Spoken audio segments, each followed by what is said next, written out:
Hello, everyone, and welcome back to some more Hearts of Iron 4 with the new Waking the Tiger DLC. I am Sabouts, and I am joined by Commissar Roach once again. Hello. We're ready to unpause the game. I know, we finally made it. There's a 25 minutes of just going through all the beginning stuff, but that's like any typical Paradox game for the most part, except Stellaris. I think Stellaris is a lot of, like, you got to hit the ground running in that. You can't. Yes, exactly. You got to hit the ground running, and there's not a lot of pre-prep to do. But in this game, in this specific game as well, not Hearts of Iron, but in this specific one we're playing right now, we've had no pre-prep time for this DLC. We got the code about, I don't know, 18 hours ago, and we got to get this shit done. So we're kind of learning as we go, and this prep time is also good for us because we're learning the systems that have changed at the same time you guys are, audience. So that's good. Yeah, which is never bad. Sometimes it's easy to, when you know the game, to just kind of click through stuff and forget to actually explain, like, oh, by the way, this is new. Yeah, that's why I haven't done solo Stellaris videos, because I tend to, like, click past a lot of the events because I've seen them so many times, and I'm just like, oh, wow, this makes really shitty content. Oh, I know. I'm notorious for that. I've seen so many of them now. I just kind of like, oh, yeah, that, and I just click through them all. People are like, they'll tell me they're trying to, like, pause my videos so they can read them, and then I feel bad, so I try to keep them open a little bit longer. So we are unpaused, and we're at speed 1. I think it would be good to... by the way, the Kriegsmarine is currently stationed in 3 ports along the coastline. I think it would be a good idea to redeploy them all to Kiel. So I'm selecting them, and I'm putting them all into Kiel for a naval reorganization. That way we can get everything together, and we can make one big submarine fleet, and then we can make a high seas fleet as well. Yep, that's perfect. And do you think that we'll probably push towards carriers at some point? I like carriers a lot. It depends on how it goes. It depends on who we're fighting and how it goes. Because there's a lot that plays into that. If we fight the UK, our fleet's going to kind of stay at port, and we're going to use naval bombers, because that breaks the game, and it's the only way we can win. As I've found out multiple times. Sounds like you have some experience with the UK. They're ridiculous. They're ridiculous. They are... I hate them. They're ridiculous. Their navy's balls. Yeah, that navy. Yeah. But we'll probably keep most things at port, except for subs and raiding fleets, which will mostly consist of light cruisers, maybe with a heavy cruiser at the head, as historical surface raiders were. But other than that, probably not much. But once we get into some high seas battles, we start getting naval parity, then we can talk about, some carriers. So it looks like, grand total, I combined everything together, we have 2 battleships, 2 heavy cruisers, 6 light cruisers, 12 destroyers, and 14 submarines. We have 2 Scharnhorst class, 2 Deutschland class battleships, which are, I think, interwar period battleships. And then we have 2 heavy cruisers, which are also labeled Deutschland class, which is probably very confusing to somebody in the supply chain somewhere. Yeah, poor bastard. Poor S4 trying to keep track of all that. I'm going to separate the submarine fleet into a single U-boat flotilla. So that's 14 ships, and we're going to put Karl Dornitz in charge. I'm overpronouncing the German names, just probably to annoy people, but whatever.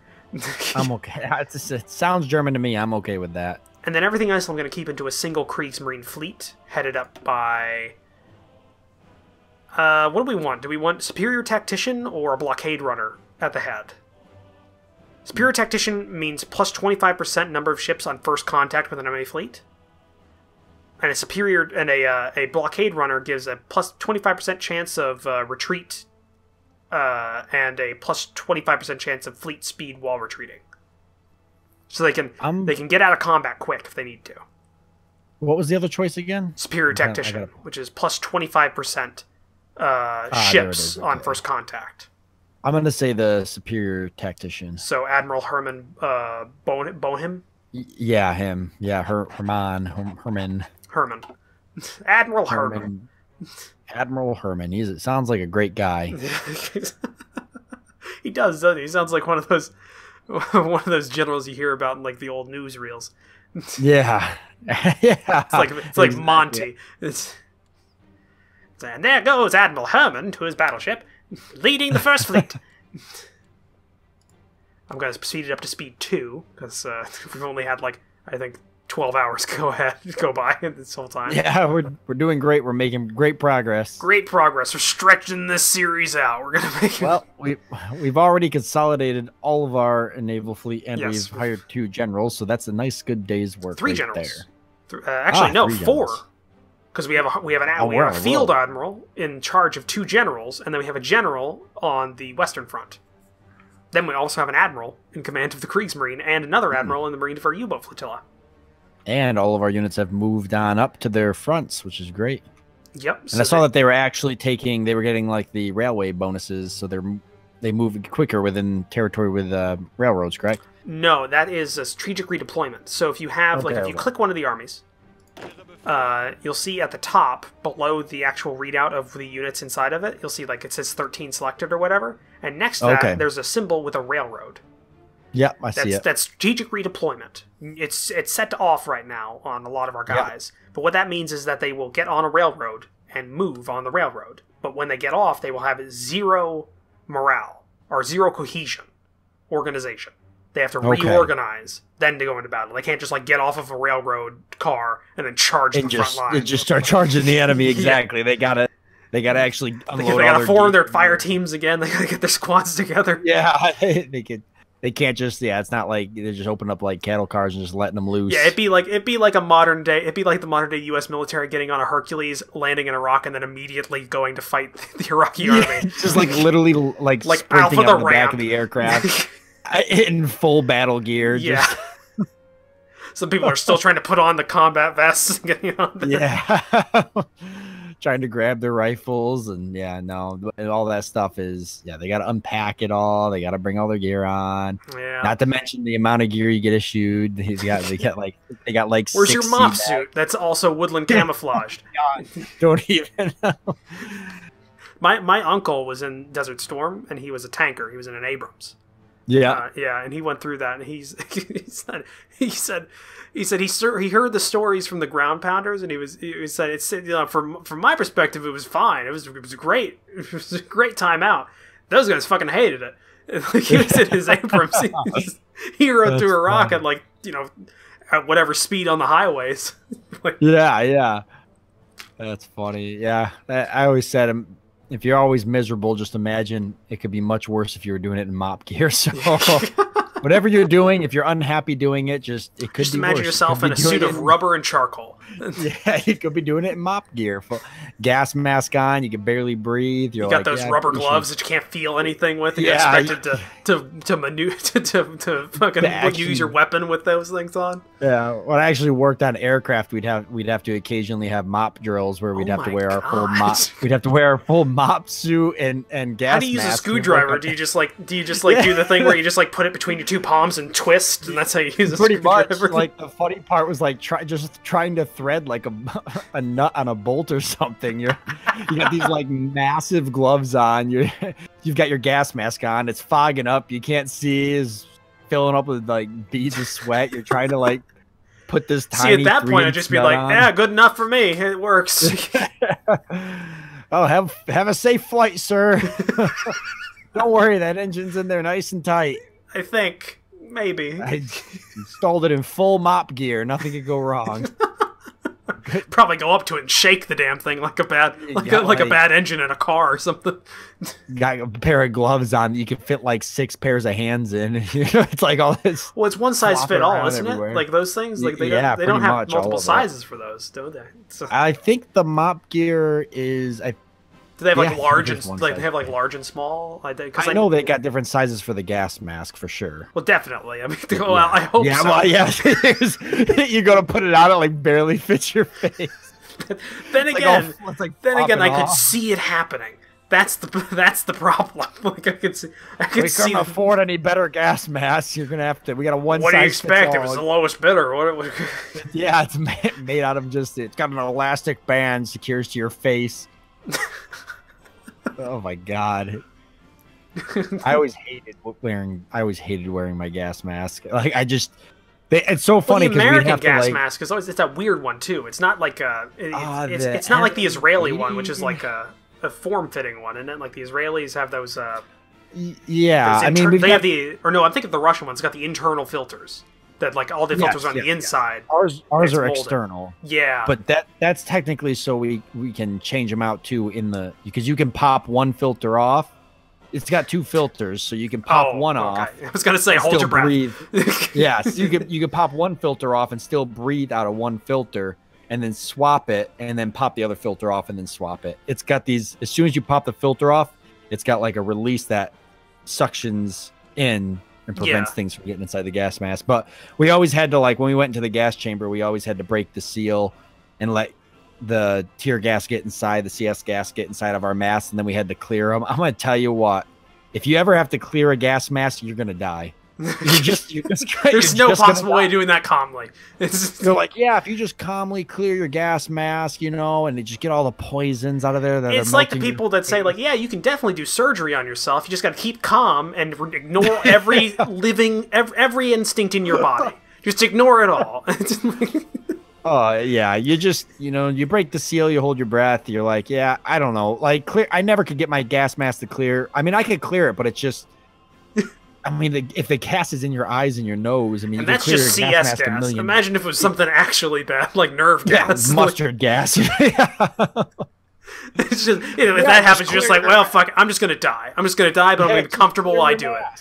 You'll be fine. And even though the mustard gas has already seeped into your eyelids, just clear your mask. God, the face is like melting off, but hey, at least your gas mask is cleared out. Yeah, at least you look good for the pictures. Yeah. We haven't had any research done yet. No, well, I mean, it's only been, I think, a month. It's only been 33 days. Electronic engineering. Yeah, the closest will be electronic, because that was 98 days or 99 days, so that'll be the nearest. And then I think the thing we should focus on after that is there's a bit of artillery research that doesn't replace our artillery pieces, but upgrades the current ones we have without replacing them. Which is useful. Which would be great. Yeah, because I think right now we're using... What the hell are we using? We're using 10.5 centimeter towed artillery pieces that look like they're from the First World War. Yeah, they look just a little outdated. Just a little bit. They're just a little. Oh yeah, look at that. They've got those wheels that are obviously from like back when horses were used to carry them. I was just gonna say they look like they were made for horses to tow them around. They don't even look like they're made to hook onto the back of Jeeps or anything or many motorized vehicles. They're just. Yeah, it's definitely that look. The spoked wheel design.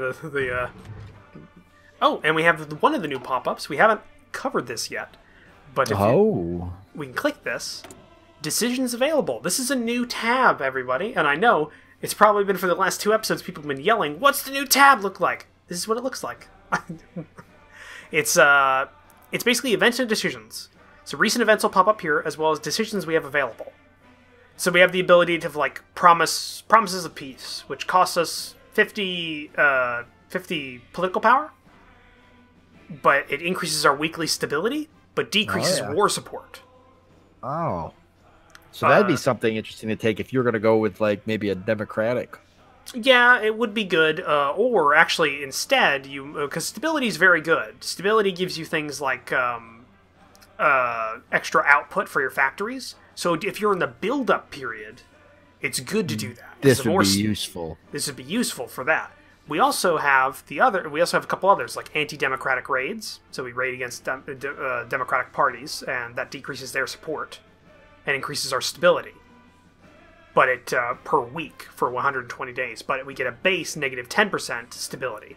So it equals out in the end, but you have, like, in the immediate, it decreases your stability, which decreases your factory output. But if you have, like, democratic parties, and you won't want to be a democracy, and they're starting to gain power, you can push them back. You can repress them. Same thing with communists and fascists as well, but that's not here because we're currently fascist. And you also ban the parties as well, which is basically the same thing. It's just, more of it. And there's also press censorship, which basically it decreases all of the support for the other parties and increases your support. But it's very expensive to do. Yeah, I see that. And then at the bottom is something for Germany. These are MEFO bills. I don't know how to pronounce that, if it has if it's a pronounceable acronym or not. But these are essentially things that allowed Germany to do the build-up in the interwar period before the war started without the other countries figuring it out. But essentially what it gives to us here is it decreases our consumer good factory needs, so things like building toasters and canned goods and things for the civilian market is decreased by 20%, which is a huge deal. And we can keep extending these indefinitely, but the problem is the more we extend them, the worse the payment we have to give is when we finally don't renew it. So right now, if we don't renew it, it only costs us 20 political power. But we could extend it, and if we extend it let's say 7 or 8 times, it could get up to, let's say, 80 political power if we don't extend it. So it's a risk or reward. It's basically the longer you can keep it going for, the less the less factories will have to be dedicated to the civilian sector, but you'll be paying more later on. And that's due every, I think, 3 months or something like that. Yep, it says it's got 41 days left. Yeah, so I'm just going to click that because it doesn't cost us anything, and it's good to do that. So that'll be good. So we've renewed it. And I say we hold off on doing any of the political actions right now, because we can use the political power to buy ourselves a advisor or something else for our nation. Yes, I agree with that. So we'll hold off on that, and I think we're going to go up to speed 3, because nothing's really happening, and we'll just keep going. That's pretty typical, too, of, the Hearts of Iron 4 in general. There's a build-up in the early period. game, right? Just a lot of build-up. It's a lot of build-up. I mean, I've seen some people... I think Benjamin Magnus, I think one of his first Let's Plays, or one of his first playthroughs as Germany in this game, he went to war with France when he remilitarized the Rhineland and took it over in 1946. Oh, no way. So he beat France in 1946. Wow. Yeah.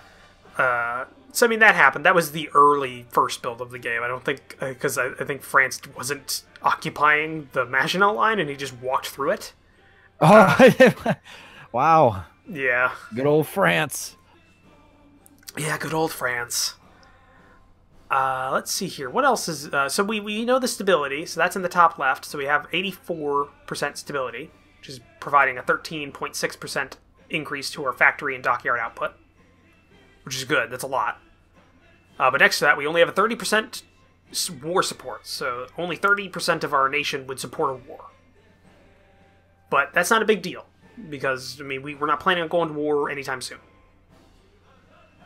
Yeah, we still got a little ways away. Yeah, we still have 1.2 million men that we can recruit, so we're not in danger of losing any of those. We have plenty of convoys, and we have a decent amount of factories.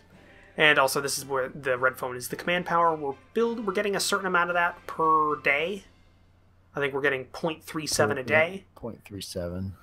And that is affected. We would usually get 0.6, but again, we only have 30% war support. So that's negative. That's giving us a negative modifier to how much we're getting per day. And that can be used, that can be spent on things like getting traits for generals. Because I think right now... who is it? Right now, the field marshal in charge of the... Oh, our focus is done. Nice. Okay, so 4-year plan is done. Now the question is this. What do we do? Do we go for another thing in the economic plan, or do we get rid of this despot in charge of us? I think it's time to begin. To begin? To begin opposing oppose Hitler. The monster. Okay. 70 days. 70 days. Man, this is going to be It's gonna be interesting. It's about to get interesting real quick. By the way, if we check the logistics tab, which is the last tab on the right side of all the tabs on the left, so all the tabs for all of our industry and production and everything, the last one there that looks like a book with the pen, that's our logistics tab. Currently, that's what we have in if it has a plus mark in the second column, that's surplus. So currently we have 126 artillery pieces in surplus. We're at a deficit of 103 guns total.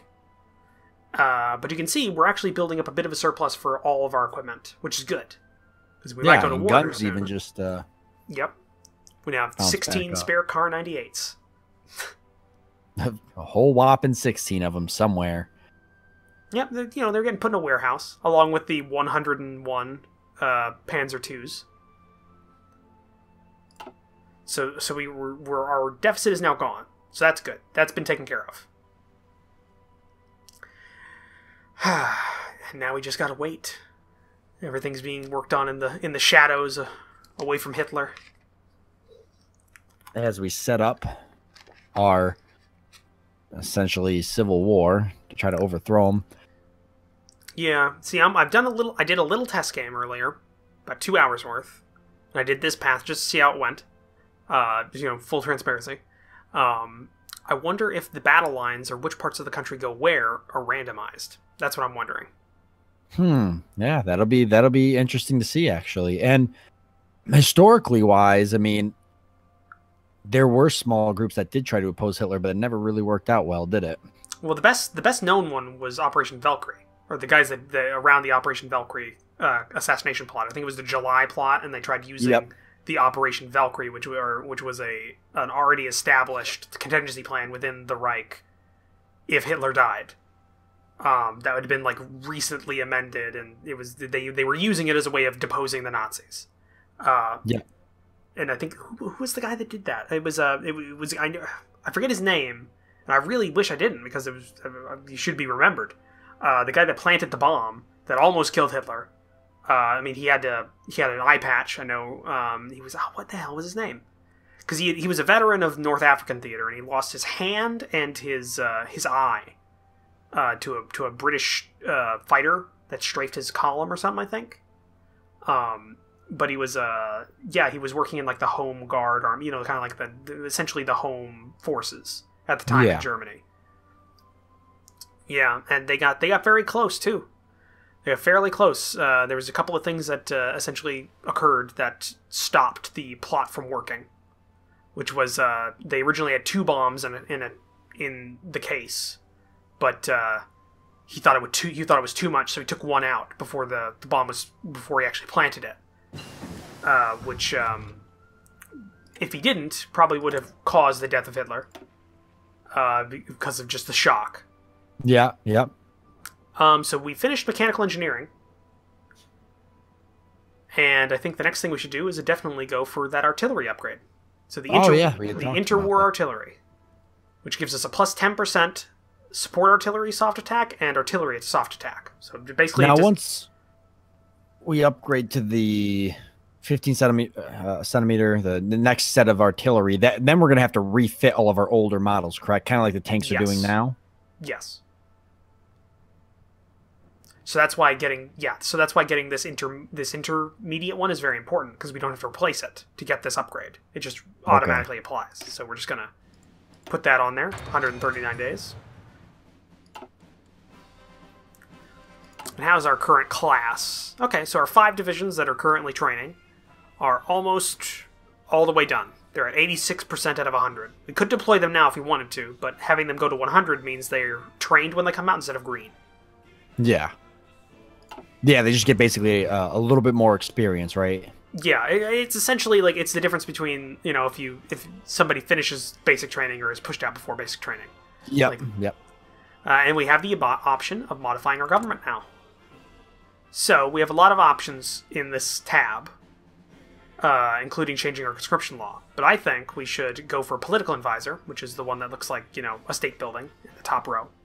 Yeah. And we got him through the last tech. That's Schmidt. Oh my god, I can't. Hajmar. I don't know. I'm not gonna try. Hajalamar. I don't know. Captain of Industry is. He gives us, if you hover mouse over it, plus 10% construction speed on civilian factories, infrastructure, and refineries.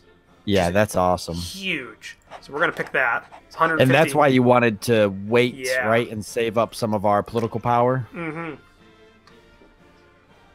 Because right now, none of the political parties are gaining any power. They're set at where they are. They're not gaining anything. So it doesn't matter if we suppressed any of them, and we don't really need any more stability. We're already getting a bonus with what we currently have. So it made sense just to save it up and get something that was useful. This captive industry that we got in the focus that we took. But looking at the time, that is the end of this episode. It is. We actually, though, had a little bit going on this time. We're opposing Hitler. It's official. We're almost there, too. So next episode. Next episode is going to be the Civil War. That's going to be the big one. That's going to make or break us. But yeah, I want to thank everybody who joined us for this one. Next one's going to definitely be an exciting one. So you're not going to want to miss that one. I haven't even seen the Civil War, how it actually works for Germany. You said you have, but you're kind of curious whether or not it's randomized on how they actually break up the border. So this is going to be interesting.